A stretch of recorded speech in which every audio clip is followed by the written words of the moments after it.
Right, yep. I'm with Brett Lease, and what's your title and what do you do, buddy? Well, I'm just a volunteer down here. I help out Paul Barnes and Jenny Gilbert, who run the turtle rehab. Yep. But my other role is I'm sort of project manager for the Cape York Sea Turtle Project. So working up on Cape York, and one of the major things we're trying to address is the feral pig predation of turtle nests on Western Cape York. Yep. So working with a lot of stakeholders up there and Indigenous communities and traditional owners, and trying to set up local turtle conservation programs. So today I'm just going to look around some tanks here and see some different turtles, because you know that I've only ever seen one, and we're looking over there at her now, and she'll feature the main part of the video, and you're going to explain a bit about each one of them and the threat level to them, and some other things, and a few of the other views. Nothing controversial, because I'm the controversial one. I do all the head kicking with the politicians. I just appreciate you. I certainly do. I just appreciate you showing us around today. No worries. And a bit of education for myself, because I know nothing about them. I'm only doing this because it's wrong, and I'm very lucky to have some experts who can tell me the facts. So thanks, Brett. No worries. Hopefully some people might adopt a turtle after today and help us out down here. Yeah. No, they're beautiful animals, Coles, and yeah, it's a good thing you're doing. So thanks, buddy. We're trying anyway, trying to save them. Hawksbill turtle, this one. That's a hawksbill? Yeah, so none of these look healthy, these turtles. Nah. It's not the best way to see them, but I just think I won't put the camera down the water, because maybe I'll transfer a disease from tank to tank. Yeah, I won't do that. Yeah, that should be right. But you can see with these hawksbills, you can see why they're called a hawksbill. They've got that beak. It's a real beak, isn't it? Yeah. Like, they're beautiful turtles when they're, when they're big and healthy in the wild, and the juveniles are normally like that shell. You can see those scutes are overlapping. Yep. And so if you stick a screwdriver on there, you can just pop those scutes up. Whereas you look at the carapace and the other turtles, they're quite flat. But it's those scutes that they call becco. Yep. That they use for tortoise shell product or turtle shell product. Yep. So when you go to Asia, in particular Japan, and sunglasses, hair clips, and all that type of stuff. Yep. That's made out of these guys.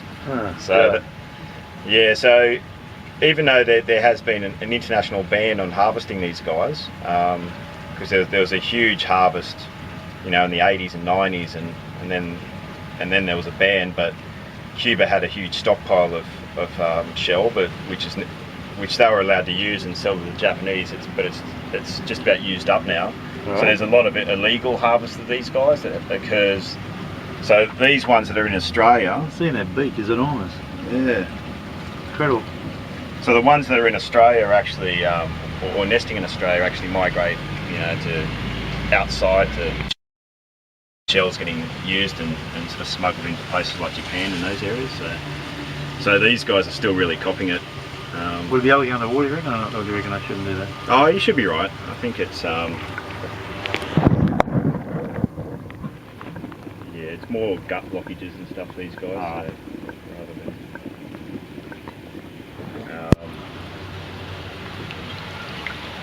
yeah.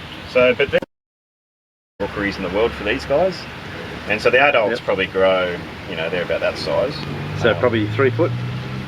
Yeah. 4 foot. I mean, when you measure their carapace, they're averaging between 80-90 centimeters. That carapace. Yeah. So the carapace is probably that 3 foot. What an awesome little turtle, eh? Yeah. But look at that, putting its head out. This is what it's all about. This is what the whole fight's about. Yeah, mate. So these guys are the ones when you go snorkeling on the coral reefs, you'll see these guys, and you'll see the green turtles. Do you know if they're hunted for their meat at all? No, well, these are the ones they think they're poisonous. Oh, so, good. Yeah. There's stories of whole families dying from eating these guys. Oh yeah, I've heard of that. The whole village is wiped out. I hope that's what happens to all of them if they keep eating the poor little buggers. But I don't know. Apparently, I wouldn't know exactly where it is, but up in the shoulder region here, there's supposed to be some type of gland that some of them know how to cut it out. But I wouldn't know exactly what gland they're talking about. But the thing is, herbivorous, so it just feeds on seagrass and algae. The hawksbill turtle here is it's a spongivore, they call them. Yep. All it eats is sponges. Oh yeah. And sponges are very toxic, but these guys live exclusively on sponges. So that's Probably why they got the poison sac. Yeah, It that's probably right. stores it in that sac. Yeah. So That's awesome. yeah. So when you see them on the reef, you'll see them, feeding on the sponges, and that's Because I've been running this campaign, I haven't got a clue what sort of a turtle is. yeah. I just know we shouldn't be killing the poor little buggers, Yeah. And when you see that, like this little darling here, Yeah. he's crook. Yeah. I mean, these guys are Yeah. listed as critically endangered. Like Yeah. populations in the last 2 to 3 decades have just dropped probably by 90-95% across the world. So He's awesome. yeah. So this guy here, he's probably he's probably getting to that 12 to 15 year mark. That's a 12 to 15-year-old turtle. Yeah, this is a pretty old turtle. But see what with the turtle life cycle,